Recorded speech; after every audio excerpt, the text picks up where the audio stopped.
Nimena official muri gahunda y'amakuru agezweho tugiye guhera mu ntara y'Amajyepfo ni mu karere ka Nyaruguru aho dusanga inkuru ifite umutwe ugira uti yafashwe amaze guca urugi rw'agasanduku k'amashanyarazi. Umusore w'imyaka 26 y'amavuko yafatiwe mu kagari ka Rutobwe umurenge wa Cyahinda mu karere ka Nyaruguru amaze guca urugi rw'agasanduku k'amashanyarazi ashaka kwibamo ibikoresho birimo imbere bifasha gutanga umuriro. Yafashwe kuwa mbere tariki ya 27 Mutarama 2025. Polisi y'u Rwanda ikorera mu karere ka Nyaruguru ikaba ihamya ko akurikiranweho icyaha cyo kwangiza ibikorwa remezo.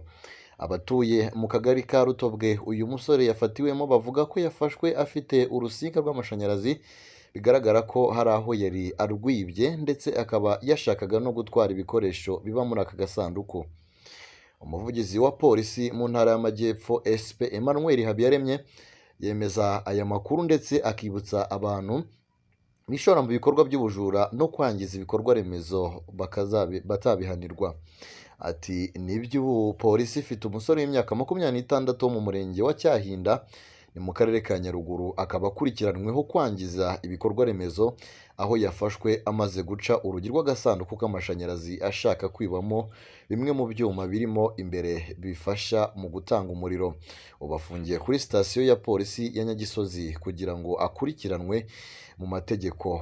SP Emmanuel Habiyaremye akomeza yibutsa ko umuntu wese utekereza kwangiza ibikorwa remezo yaba iby'amashanyarazi n'ibindi ko polisi idashobora kumwihanganira na busa. Ati agomba gufatwa amategeko agakurikizwa.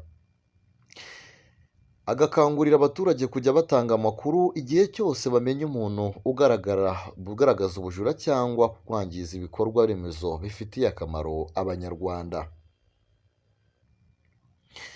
Turacyari mu makuru hano ku Mena official, reka tujya no kuri ino nkuru igezweho kano kanya.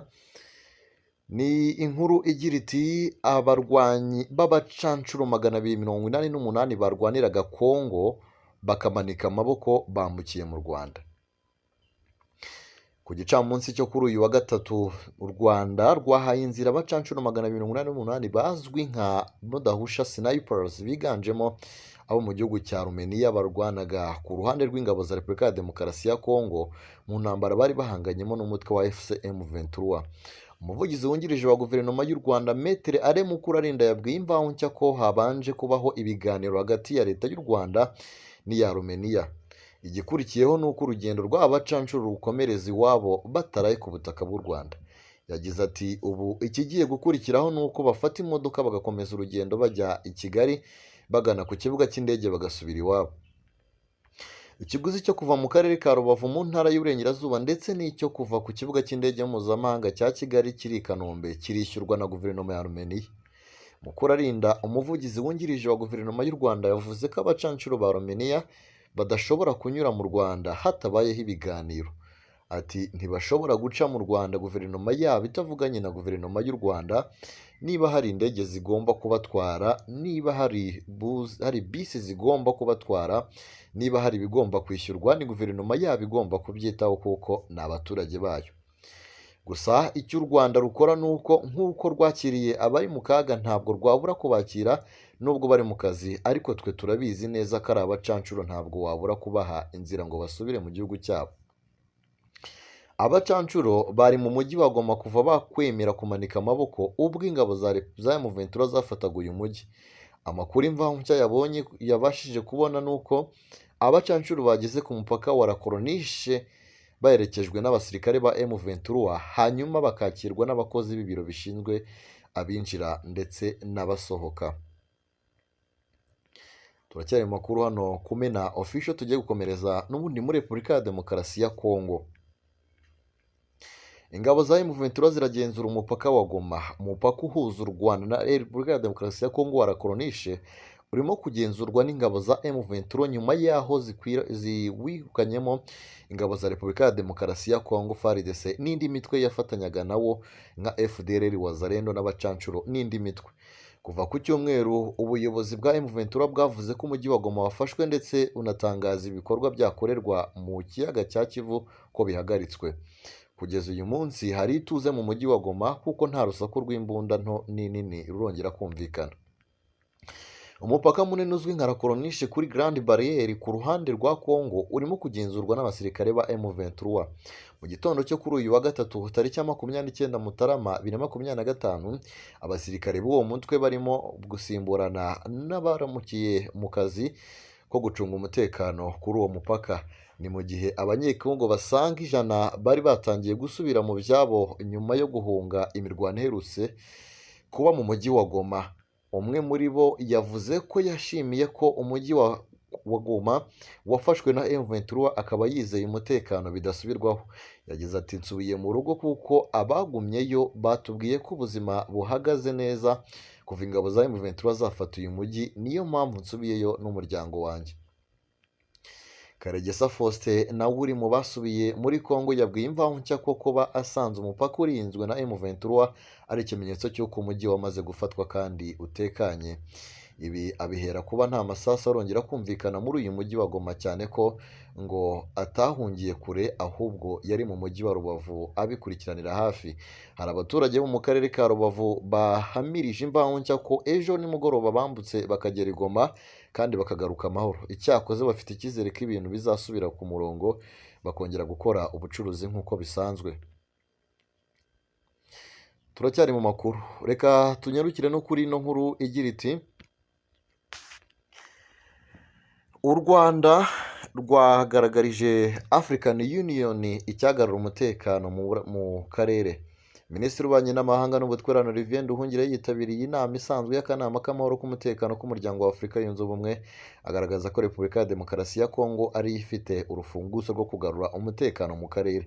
Yavuze ko Repubulika ya Demokarasi ya Kongo ifite uruhare mu ihungabana ry'umutekano mu burasirazuba bwayo kandi bikanateza ingaruka ku Rwanda. Mu ijambo yagejeje ku bitabiriye inama, yavuze ko kuba ibisasu byararashwe bikagera mu karere ka Rubavu ari icyaha cy'intambara kitemewe kigomba kwamaganwa n'akanama k'amahoro n'umutekano ka African Union. Minisitiri Nduhungirehe yakomeje agaragaza uruhare rwa Repubulika ya Demokarasi ya Kongo mu ihungabana ry'umutekano no kuba nta bushake ifite bwo gukemura icyo kibazo. Ati ihungabana ry'umutekano mu burasirazuba bwa Repubulika ya Demokarasi ya Kongo rifite impamvu muzi imwe yo kuba Perezida wa Repubulika ya Demokarasi ya Kongo yibwira ko igisubizo ari intambara no kuba ashishikajwe no guhindura ubutegetsi bw'u Rwanda. Yakomeje asobanura ko iyo haba ubushake bwa politiki ikibazo kiba cyarakemutse kera. Yagize ati icyo kibazo cy'umutekano muke cyakagombye kuba cyaraboneye igisubizo kera iyo Perezida wa Repubulika ya Demokarasi ya Kongo agaragaza ubushake bwa politiki ndetse akaniyemeza gushyira mu bikorwa ibyemezo byashyize ku masezerano y'amahoro. Minisitiri Nduhungirehe yakomeje agaragaza ko u Rwanda rwizera ko imishyikirano ya Rwanda n'iya Nairobi isabwa byihutirwa kongerwamo imbaraga ngo hagerwe ku mahoro n'umutekano mu buryo burambye ku bihugu byose bigize akarere. Ndacyakwibutsa ko tukiri mu makuru ahangaha, reka tunyarukire no kuri ino nkuru igira iti Perezida Kagame yaganiriye n'intumwa ya Donald Trump, Perezida wa Leta Zunze Ubumwe za Amerika, ku mutekano wa Repubulika ya Demokarasi ya Kongo. Perezida wa Repubulika y'u Rwanda Paul Kagame yavuze ko yagiranye ibiganiro byiza n'umunyamabanga wa Leta Zunze Ubumwe za Amerika ushinzwe ububanyi n'amahanga Marco Rubio, aho bagarutse ku gushaka igisubizo kirambye cy'umutekano muke mu burasirazuba bwa Kongo bwa Repubulika Iharanira Demokarasi ya Kongo. Perezida Kagame yavuze ko by'umwihariko bemeranyijwe ko hakenewe agahenge mu mirwano ikomeje gufata indi ntera burasirazuba bwa Repubulika ya Demokarasi ya Kongo, maze hagashakwa igisubizo gihamye gishingiye ku gukuraho burundu impamvu shingiro z'amakimbirane. Perezida Kagame kandi yashimangiye ko banagarutse ku kamaro ko kurushaho kwimakaza umubano w'u Rwanda na Leta Zunze Ubumwe za Amerika ushingiye ku kubahana. Ati niteguye gukomeza gukorana n'ubuyobozi bwa Donald Trump mu kurema uburumbuke n'umutekano abaturage b'akarere kacu bakwiriye. Inyeshyamba za M23 zimaze imyaka irenga 3 zihanganye n'ingabo za leta mu bice bitandukanye byo mu ntara ya Kivu y'Amajyaruguru. Guhera mu ntangiriro z'icyumweru zafashe umujyi wa Goma ufatwa nk'umurwa mukuru w'iyo ntara. Inyeshyamba zamaze gutangaza ko zafashe ikibuga cy'indege mpuzamahanga cya Goma ku wa kabiri, ndetse n'inzira zakabaye zifashishwa n'umwanzi zose zirafungwa. Inyeshyamba zafashe uyu mujyi nyuma y'uko mu mpera z'icyumweru gishize zari zatanze umwitangirizwa ku ngabo za leta FARDC wo kuba bishyikirije intwaro ingabo ziri mu butumwa bw'amahoro bw'umuryango w'abibumbye mu gihe kitarenze amasaha 48. ubwo abaturage b'i Goma bari mu bihe bidasanzwe ntibyabujije hamwe na hamwe kugaragariza abarwanyi ba M23 ko bababohoye mu maboko y'ingabo z'igihugu zifatanyaga n'imitwe yitwaje intwaro mu kubambura no kubateza umutekano muke. Iyi mirwano yagize ingaruka ku mupaka w'u Rwanda, haguye ibisasu bikica abaturage 9, abandi bagera kuri 30 bagakomereka, aho bivuga ko byatewe n'ingabo za FARDC zifatanyije n'umutwe w'iterabwoba wa FDLR. U Rwanda ruhangayikishijwe n'ibibazo by'umutekano muke ushingiye ku mikoranire ya leta ya Kongo n'umutwe w'iterabwoba washinzwe n'abasize bakoze jenoside yakorewe abatutsi mu 1994. Abo ni abakomeje kwimakaza ingengabitekerezo ya jenoside n'amacakubiri bageze mu buhungiro, ariyo yavuyemo kuba abanyekongo b'abatutsi batotezwa mu myaka ikabakaba 30 ishize.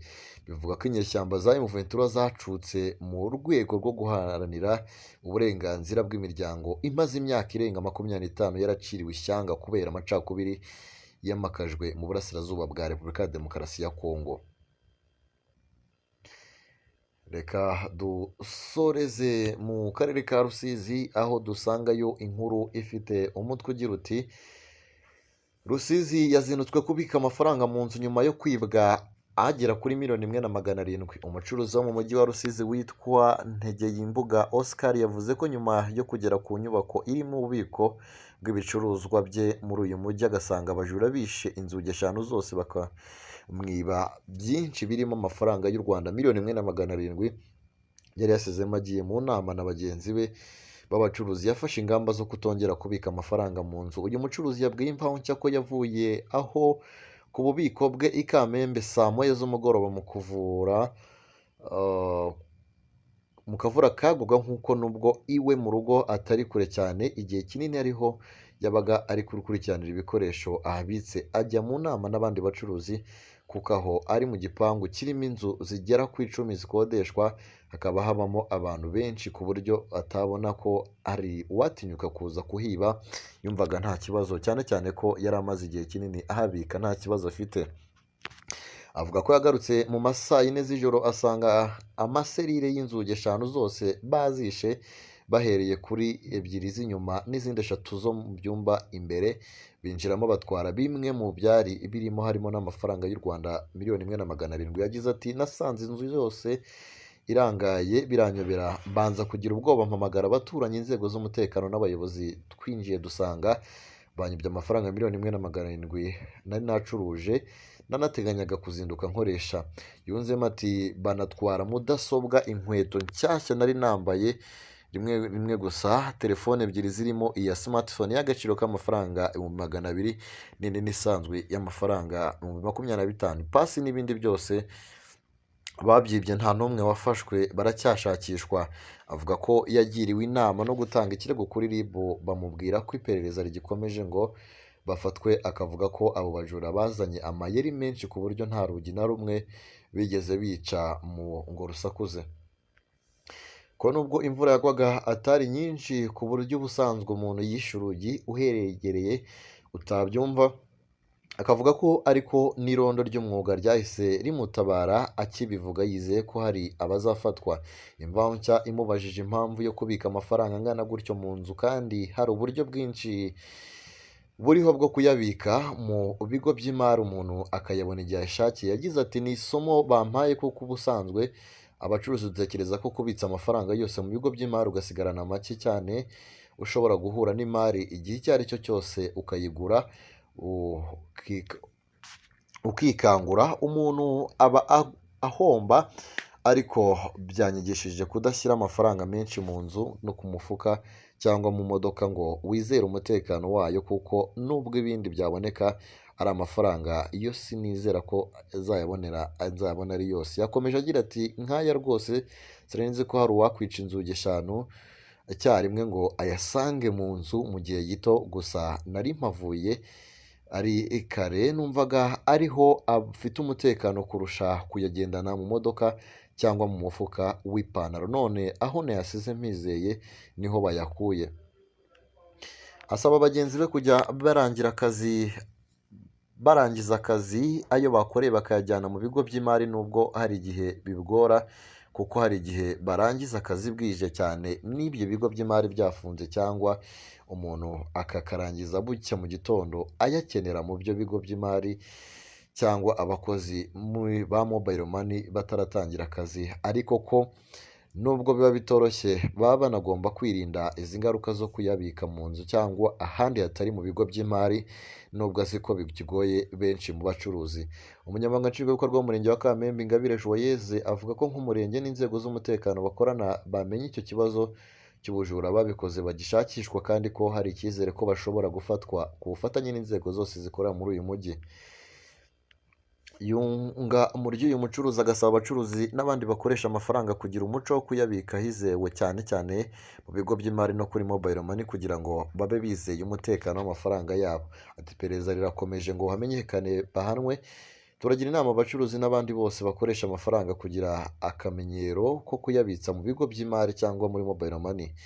Byagabanya ibyago byo kuyibwa cyangwa kuyakoresha ibyo atari yateganyirijwe, kuko muri iki gihe kubika amafaranga menshi mu nzu cyangwa ahandi hatizewe bitagezweho. Hashize igihe muri uyu mujyi hari abataka kwamburwa amafaranga, cyane cyane abagore bagendana mu dukapu mu masaha y'ijoro. Uyu muyobozi akavuga ko inzira zose abo bajura banyuramo babambura mu mujyi rwagati zatahuwe